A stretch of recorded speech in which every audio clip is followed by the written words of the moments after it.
Olá, boa noite. Ditadura militar.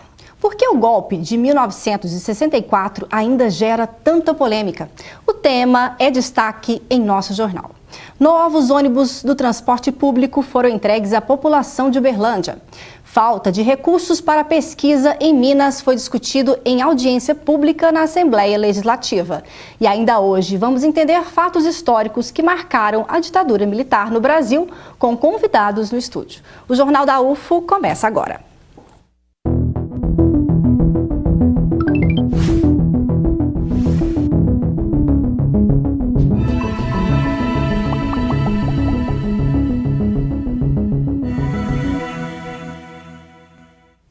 Na manhã desta quinta-feira, a Prefeitura de Uberlândia entregou ônibus novos para a população.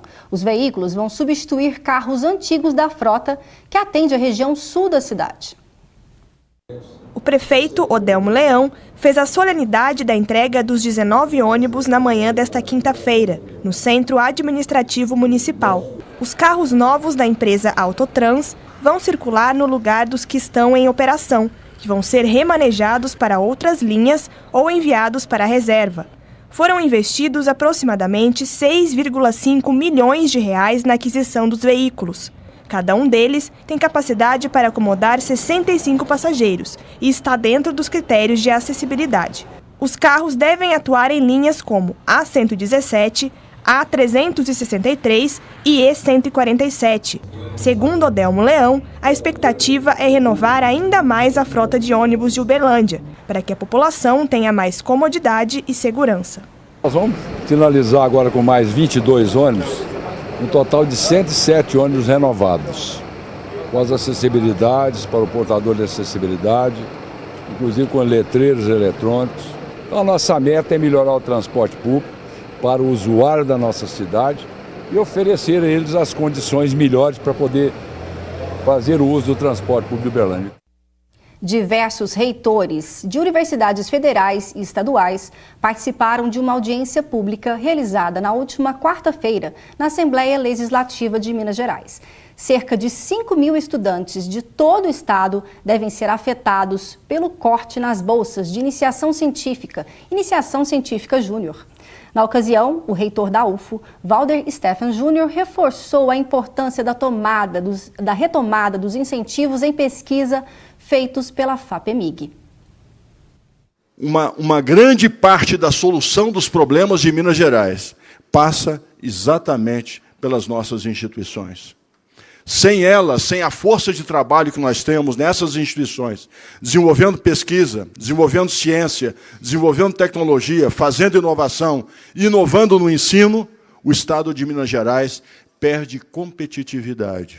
E, finalmente, eu queria também relembrar aqui o papel social das bolsas que foram cortadas. Isso afeta os nossos estudantes lá no BIC Júnior, estudantes do ensino médio que vêm para as nossas universidades como novas vocações científicas. Isso impede que os nossos bolsistas de iniciação científica, estudantes de graduação, possam continuar o seu trabalho nos diversos laboratórios nas nossas universidades, institutos federais e centros de pesquisa. Isso não pode continuar. As universidades estão ao lado de Minas Gerais para resolver os seus problemas, mas é preciso também que tenhamos a garantia, a sustentabilidade desses recursos, a continuidade desses recursos, para que o nosso trabalho continue sendo realizado na qualidade e no nível que vem sendo feito nos últimos anos. Muito obrigado.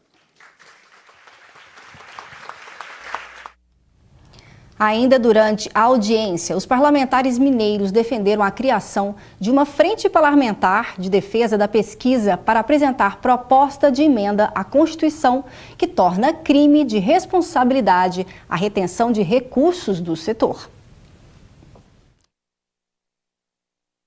O ministro da Educação afirmou que serão feitas mudanças no conteúdo dos livros didáticos do país, no que diz respeito ao golpe militar de 1964.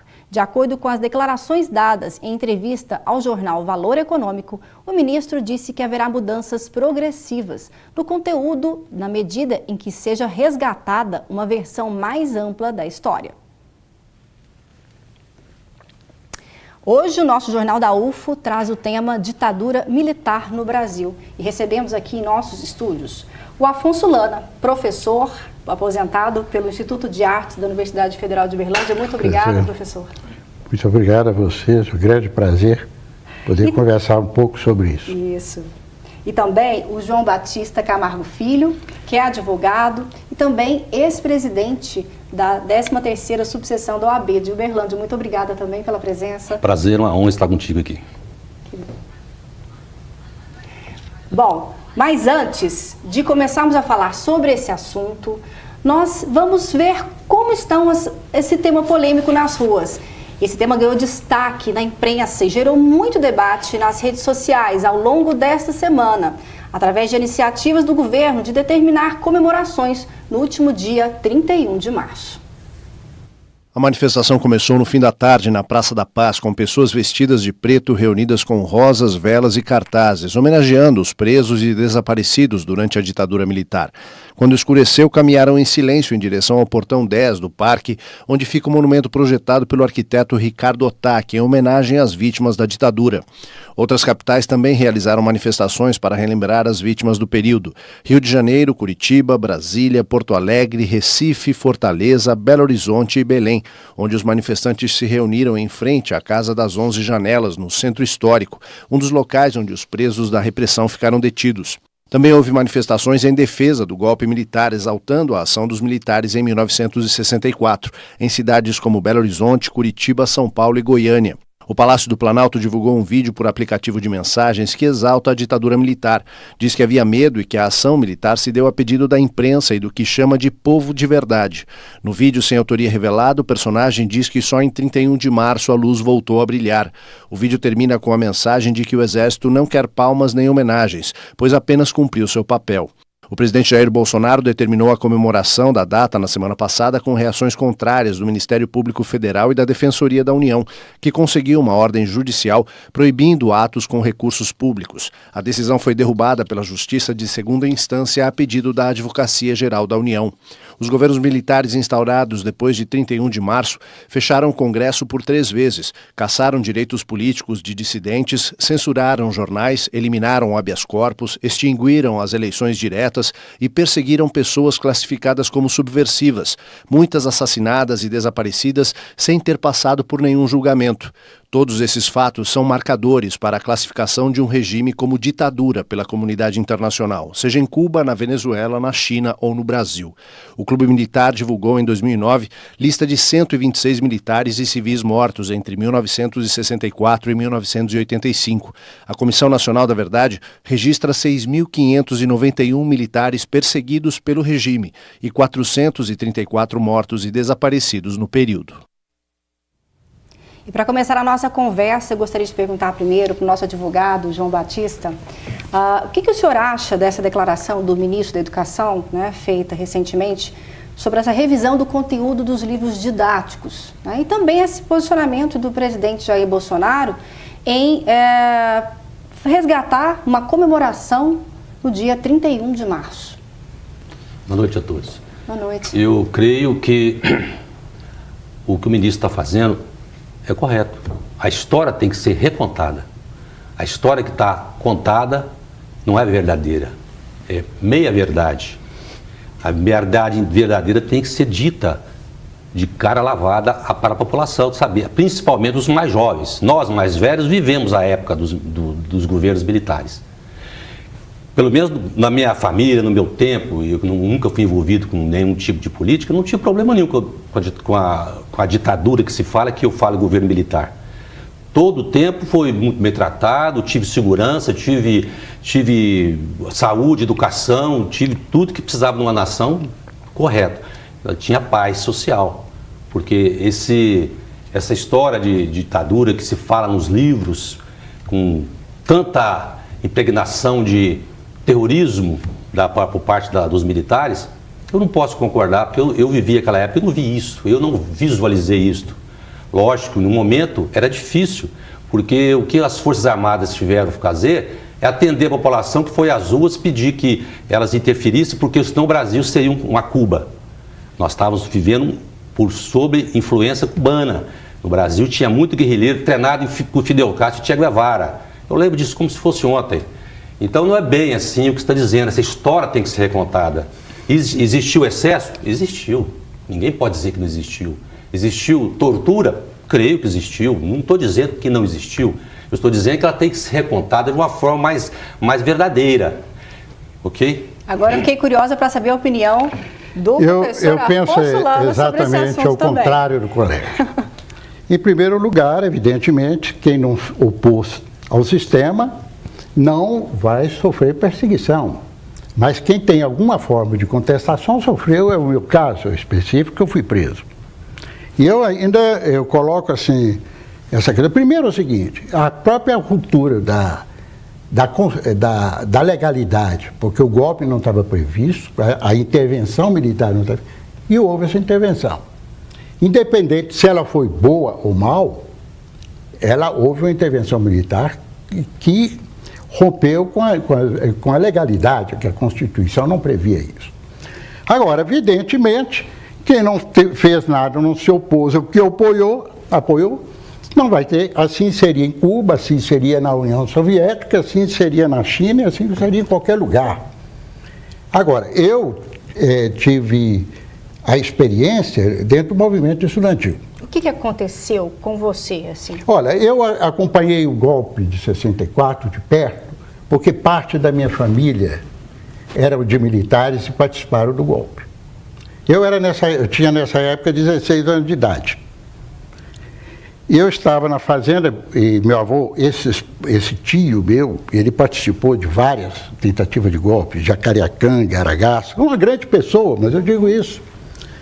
E toda tentativa de Aragaça, Jacareacanga, ele vinha com o exército, com a aeronáutica, pousava os aviões e contava o que tinha passado.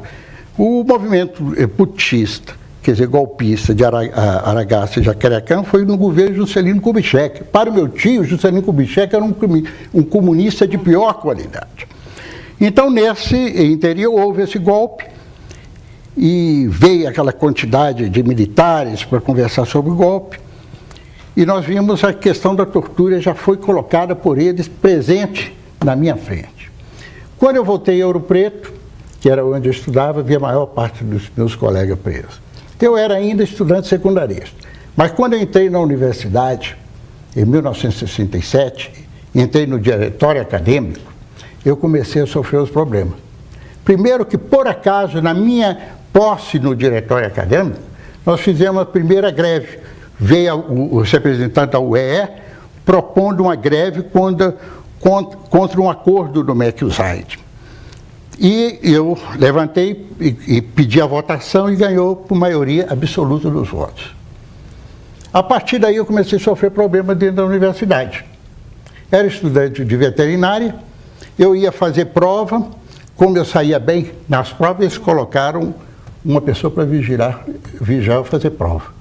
E já começou a censura? Começou a censura. Aquilo me irritava.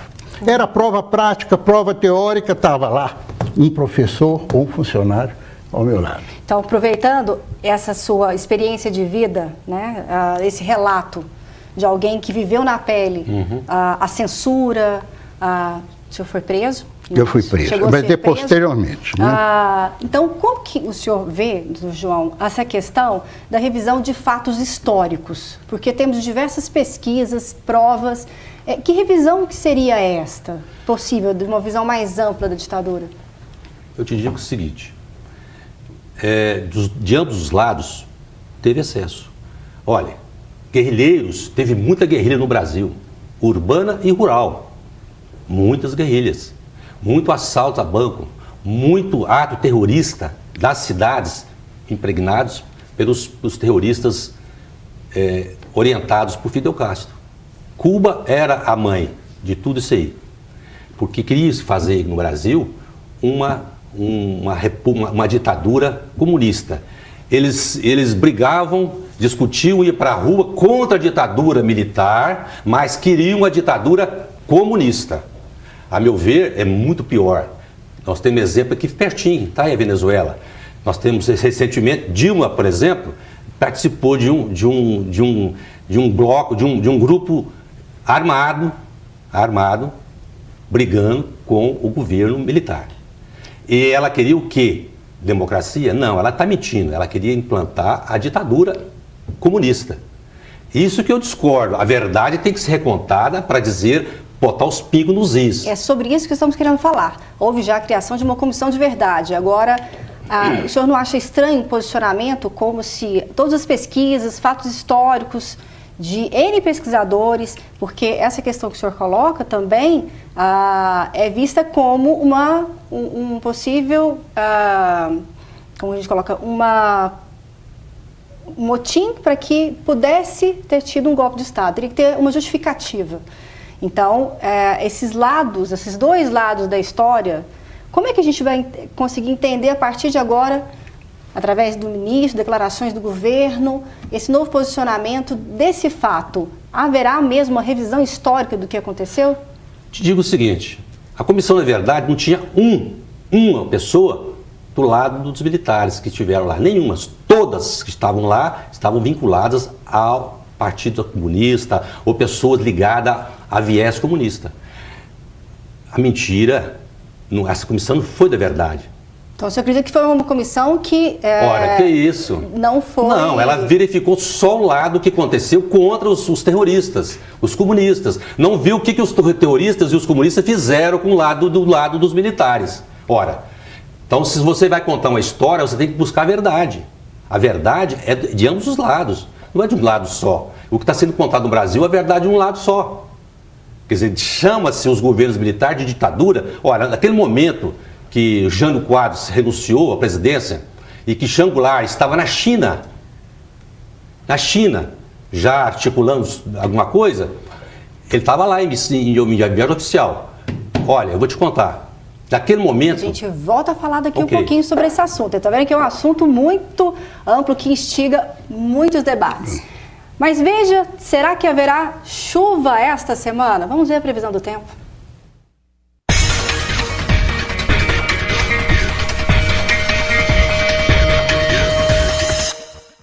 A sexta-feira em Uberlândia deve ter pancadas de chuva e calor.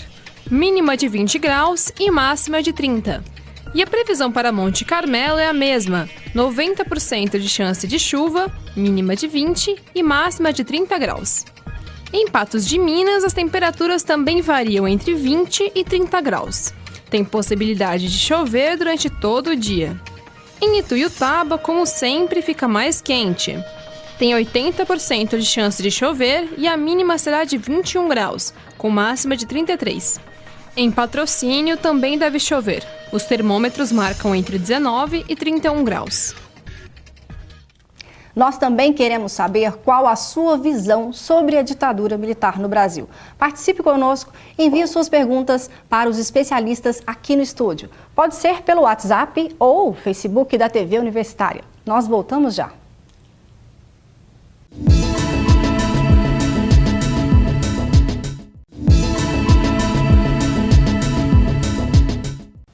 Estamos de volta. Hoje o nosso jornal coloca em debate a ditadura militar no Brasil.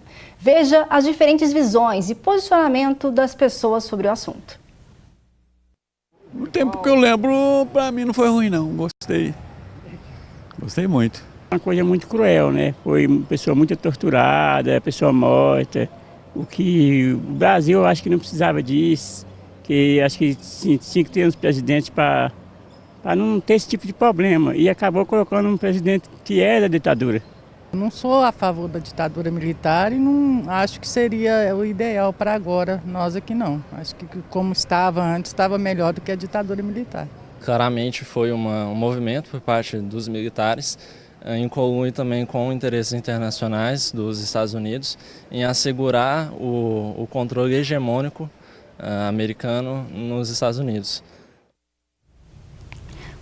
Como podemos ver, esse tema está longe de chegar a um senso comum. Temos aqui opiniões diferentes no estúdio. Falávamos agora há pouco sobre a Comissão da Verdade, e aí colocou-se em questão a questão da imparcialidade dessa comissão. E hoje se fala até de uma revisão histórica desse período da ditadura militar. Professor Lana, Como que o senhor vê essa questão da Comissão da Verdade, dessa revisão? Ela seria realmente importante? Eu acho que ela é equivocada e, se houver momentaneamente, ela vai ter curto espaço de tempo. Ela não vai permanecer por muito tempo, mesmo que eu acho que esse próprio governo não vai ficar muito tempo.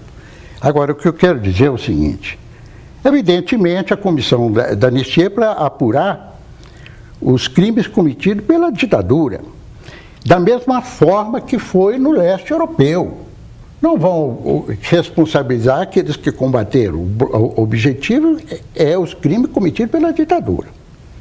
Então é esse o objetivo. Há um grande problema que a gente vê nas conversas, e eu vejo do caro colega falado, sobre a questão do comunismo. Há uma tendência de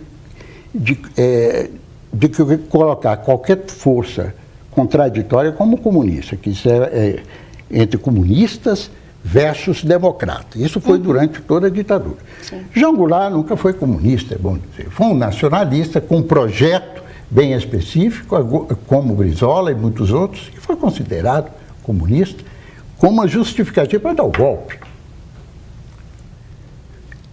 João Goulart foi um herdeiro do Getúlio Vargas, que inclusive foi acusado, na época da ditadura de Vargas, de ter enviado a mulher de Prestes para o campo de concentração nazista. Então é bom saber disso. Então, e na época, como estudante, eu senti muito isso. Naquela época, eu realmente avancei politicamente. Porque a coisa, principalmente um jovem que está estudando na universidade, por ter apoiado uma greve mais do que justa, sobre o acordo MEC-USAID, que se propunha o governo fazer, fui colocado em extrema vigilância, como se fosse um comunista que fala internacional, pago pelo comunismo internacional. Eu não tinha nem ideia do que seria isso. E fui preso 3 vezes, como líder estudantil. Uma, eu fui acusado, até injustamente, de ter, numa manifestação de 1º de maio, realmente eu fui nessa manifestação, de ter atacado um militar, um policial. Eu nunca fui uma pessoa forte, fui uma pessoa de estatura baixa, nunca fui acusado, peguei um processo, fiquei mais de 1 mês preso. Saí na outra manifestação, antes de entrar na manifestação, de fato, fui preso outra vez, fui reconhecido, fiquei mais um tempo preso. Até a 3ª vez. Aí realmente houve um processo de radicalização. Eu integrei um grupo militar, armado, Comando de Libertação Nacional. E entrei depois de ter hesitado muito tempo, porque a primeira vez que colocaram, em 1967, entrar num grupo militar de caráter armado, eu falei assim, eu não quero luta armada aqui desse país. Não acho isso. Mas depois de uma série de questões que eu fui vendo, grandes manifestações estudantis, grande repressão ao movimento cultural, seja o teatro, o cinema, a música, e a nós próprios, nós vamos passando um processo de radicalização. Somos sujeitos a isso. Então é essa a questão que eu queria colocar. Então, falando sobre essa censura, eu gostaria então que o doutor João também, a sua opinião sobre isso, o AI-5, onde deixou ainda mais, foram atos ainda mais fortes no sentido de tirar poder do povo e dar mais poder aos generais. O AI-5, todos os atos institucionais, do 1 ao 4, eles foram absorvidos pela Constituição de 67. Quando o Costa e Silva assumiu, ele pegou uma questão grave de intensificação da luta armada. Sim. E ele não tinha nada na mão dele que pudesse impedir. Ele tinha que atender à Constituição. Então ele teve que fazer isso para realmente se defender o governo, defender o país de influência comunista. E ele então instituiu o ato institucional número 5, que basicamente o cidadão perdia o direito do habeas corpus. O ato institucional número 5 deu condição de realmente do governo militar levar avante o governo e governar o país. Porque se fala em ditadura, nós não vemos o que os governos militares que fizeram no Brasil. Essa luz que nós estamos vendo aqui hoje, se o governo militar naquela época não tivesse empenhado e feito as grandes usinas que o Brasil tem, não teríamos hoje, estava tendo dificuldades. Mas e o milagre econômico? Fala-se tanto do milagre econômico, mas a gente teve um aumento de mais de 30 vezes a dívida externa e nós demoramos muito tempo para pagá-la. Você está dizendo que teve essa dívida. Isso é fato. Não, não é fato, não teve essa quantidade. Agora, você imagina bem o que o Gastal Zumbetes fez no governo dele, onde aconteceu o milagre econômico. Vê a história, estradas, ferrovias, pontes, viadutos, um monte, um desenvolvimento fantástico, não se viu isso no Brasil. Até hoje, a quantidade, o índice, 32% de índice de aumento de capacidade de melhoramentos de bens que foram construídos no Brasil. Acusar a ditadura de ter sido grosseira, de ter sido ter feito torturas, atrocidades, etc. Só se bate nessa tecla. Ninguém fala o que os governos militares fizeram durante esses 21 anos de governo. Então, ninguém fala. O Brasil estava em 43º lugar na economia mundial e passou a ser 8º economia mundial. Tá, então não houve atrocidades. Não, olha, dos dois lados existiram atrocidades. Eu creio que existiu. É uma guerra, existiu uma guerra no Brasil. É uma guerra no Brasil. Justificada por esse progresso que o senhor, porque o professor diz aí que participou de um grupo armado. Eu tenho certeza que esse grupo armado matou alguém do Exército. Tenho certeza, absoluta. O que o senhor sabe sobre esse assunto, professor? Não seria luta armada. Sobre essa luta armada. A luta armada. A luta armada, eu nunca matei ninguém, isso eu já digo uma coisa. Foi 6 meses de experiência de luta armada. Pouco. Eu acho que foi um movimento romântico. Hoje eu questiono. Muito mais romântico? Porque justificou uma repressão mais violenta. Não foi por nós que houve esse incremento da violência do adicional. Foi em função dos movimentos sociais que haviam na época. Estava em crescente o movimento estudantil. A classe operária, o movimento operário já começa a surgir alguns movimentos operários crescentes. Por que movimento estudantil? Porque é um movimento mais difícil de ser combatido. Porque a ditadura queria apoio exatamente da classe média. E nós saímos, realmente foi um problema muito sério para eles. Não foi por nós. Nós justificamos a instituição, mas não foi por nós. Realmente, na época do Médici, houve um grande desenvolvimento. Endividou o país e a queda do próprio regime militar, em parte, em função da crise que se avinha, de uma inflação crescente, etc. E mais, depauperação da população, porque todo o projeto da ditadura foi baseado na mão de obra barata. Incrementado isso, e é o arroxo salarial, então com esse nome do arroxo salarial. É bom colocar que a questão da tortura, eu não sei se eu falo agora, mas eu passei eu tive uma experiência muito forte em questão de tortura. Muito bem, vamos justificar em função do que eu fiz, muito bem. Eu passei 2 anos preso, saí no sequestro do embaixador suíço, e nesses 2 anos, 1 ano, eu passei sob tortura. Fui preso em janeiro de 1969 e até novembro desse ano estava submetido a tortura. Físicas e psicológicas? Física e psicológica. Eu tive em solitária mais de 1 mês. Eu passei, principalmente no Rio de Janeiro, vou simplificar, mas eu fiquei junto com 6 companheiros numa cela de 2,5 metros, mais ou menos, que era cheio com um pouco assim elevada, onde tinha uma privada, onde a gente tomava água. Um dava descarga, a gente tomava luz. De vez em quando enchia a cela de água. E ali nós fomos submetidos. Pau de arara, choque elétrico e uma série de questões. E muitas vezes nem era para pegar informações. Vinha e levava a gente e passava por uma série de coisas. Ao mesmo tempo, eu assistia às torturas durante 4 meses consecutivos dos outros presos que eram levados para lá. E a gente sabia se o preso tinha falado alguma coisa ou não, porque a gente escutava as torturas. Uma das questões que eu achei mais deprimente ao nível da tortura foi a aula sobre segurança nacional. O que é? Eles colocaram a gente num anfiteatro imenso, cheio de militares, e ali falaram, olha, aqui é pau de arara, aplica desse jeito. Então a gente estava em fila, eles pegavam a gente, cada um ia praticar choque elétrico, pau de arara, mesa de operação, e a gente passamos por isso. Essa tortura saiu num filme do Costa Grava, Estado de Sítio. Quem quiser assistir, pode assistir. É claro, o filme não baseia na nossa realidade, mas sobre as ditaduras latino-americanas em que nós éramos... Mas a denúncia veio nossa mesmo.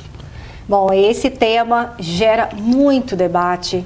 E, bom, para a gente finalizar, porque a gente poderia voltar, ainda ter outros programas para aprofundar ainda mais sobre esse tema, entendo que quando ainda se pede revisão de fatos históricos, vocês acreditam que sempre essas duas visões sobre o regime militar, haverá divergências ainda por muitas décadas? Qual que é a sua visão sobre esse assunto? Com certeza haverá. Só para a gente encerrar. Eu creio que haverá divergência, tá? Porque o que o professor está dizendo aí, ele foi torturado, realmente é constrangedor até de ouvir. Eu creio que houve excesso, mas são excessos que houveram, vou te falar uma coisa, se tivesse ao contrário, se fosse no lado comunista, vamos falar de Stalin, de Marx, vamos falar o que eles fizeram lá para criar um comunismo no país. Eles não medem consequência, eles matam mesmo. Mas no Brasil não houve. Não houve. Houve muita morte dos militares por grupos armados. Houve muita morte. E que a imprensa, que a história não quer contar. Isso que me deixa descontente. Eu acho que a verdade tem que ser colocada na mesa de todas as maneiras. Isso que eu estou falando. Isso vai ter muitos anos, vamos discutir isso ainda, com certeza. O que o senhor acha, professor, para a gente concluir? Eu estou vendo até que o Mourão não é muito favorável a isso. No próprio governo já está havendo divergência a respeito disso. Eu duvido que isso vai render muita coisa. E se render, muito bem, posteriormente as coisas vão voltar no eixo. Eu acredito na verdade, eu acredito mesmo no senso, o tempo, para mim, é grandioso, certo? Essa questão, por favor, pode concluir. Eu acho isso, questão de tortura eu vi mais, eu vi gente morrendo, eu vi suicídio, pessoal se matando, vi pessoas enlouquecendo no presídio. Então a experiência é muito positiva, no sentido de, eu acho que eu cresci muito. Saí no exterior, tive a experiência, fui para o Chile, novamente houve o golpe, eu tive que correr. Não é porque eu tenha feito alguma coisa no Chile. Aí o passado vai te pegando até chegar na Alemanha, que eu tive a oportunidade de estudar. Obrigada então, professor. Testemunho muito importante que o senhor deu hoje aqui para a gente hoje no Jornal da UFO. No quadro Ciência UFO de hoje, você vai conhecer um projeto de mobilidade urbana desenvolvido para ajudar pessoas com necessidades especiais. A iniciativa é de um aluno da engenharia da UFO. Olhares atentos, trabalho em equipe. Essa força-tarefa aqui é para uma boa causa. Tudo começou com o desejo do Rui, que é estudante do curso de engenharia da UFO. Eu tive essa ideia a partir do momento que eu quis criar um projeto dentro da universidade. Eu estou há pouco de me formar, eu queria deixar um legado para a universidade. Então eu busquei um evento que acontece hoje na Espanha, onde você desenvolve uma tecnologia aplicada dentro de veículos elétricos. Dentre isso eu procurei alguns professores, fui atrás, bati nas portas e alguns professores da Faculdade da Elétrica abriu a porta com a intenção de criar um veículo elétrico para cadeirantes. A primeiro momento nós estudamos esse primeiro mundo, né, de como aplicar uma tecnologia nova, algo realmente novo, porém que seja acessível financeiramente. Mas esse projeto de extensão atraiu não só o Rui, mas também outros jovens estudantes. São mais de 20 envolvidos e o Rui explica como convenceu eles a participarem. Eu levei essa proposta de salvar alunos, de motivar alunos, porque a taxa de desistência dentro da engenharia é muito alta.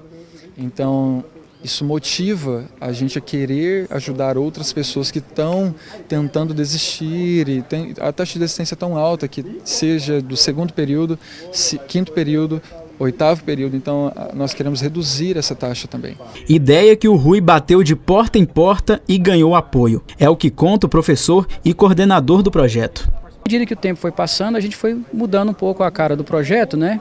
E esse projeto acabou se tornando um projeto de mobilidade urbana, né?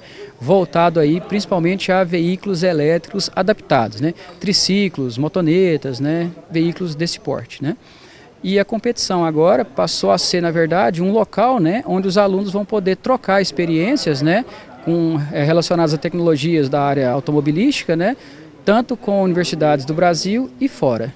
Agora, com dinheiro arrecadado para apresentar o trike e levá-lo para a Europa no próximo ano, o estudante sonha em desenvolver mais protótipos no futuro e ajudar pessoas com necessidades especiais. Eu acho que nós queremos abranger mais, não só os cadeirantes. A princípio, a nossa ideia é desenvolver um veículo para cadeirantes, mas nós queremos abranger isso de uma forma que deixe as pessoas com deficiência, em geral, de forma mais autônoma. Então, nós queremos trazer um pouco da automação para a vida delas, desde sair de casa até ir aonde elas querem ir, no meio de carros, motos, que dê essa locomotividade para elas, que elas possam se locomover de uma forma segura e tranquila. Hoje nós entendemos que, vamos falar assim, que o governo, o Estado em si, ele ajuda em acessibilidade, mas não em mobilidade. Então essa é a nossa grande intenção. Nós queremos abranger isso de uma forma que futuramente isso vire uma área dentro da UFA a ser desenvolvida. Isso não existe. Então o laboratório é novo, traz uma inovação muito boa na área de mobilidade automobilística.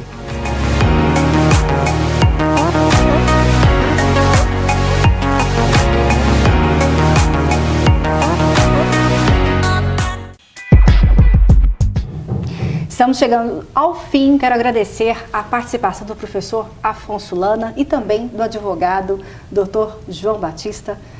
Muito obrigada. Eu que agradeço. Foi um prazer imenso estar com você aqui, Patrícia. Obrigada. E eu tenho certeza que esse país vai mudar de uma forma que precisa ser feita com lei, com organização, com honestidade. O que o ministro está fazendo é uma ordem direta do Bolsonaro, eu tenho certeza disso. Muito bom. Obrigada, viu, pela participação também, professor. O Jornal da UFO fica por aqui. Ótima boa noite para você e até amanhã. E outra coisa.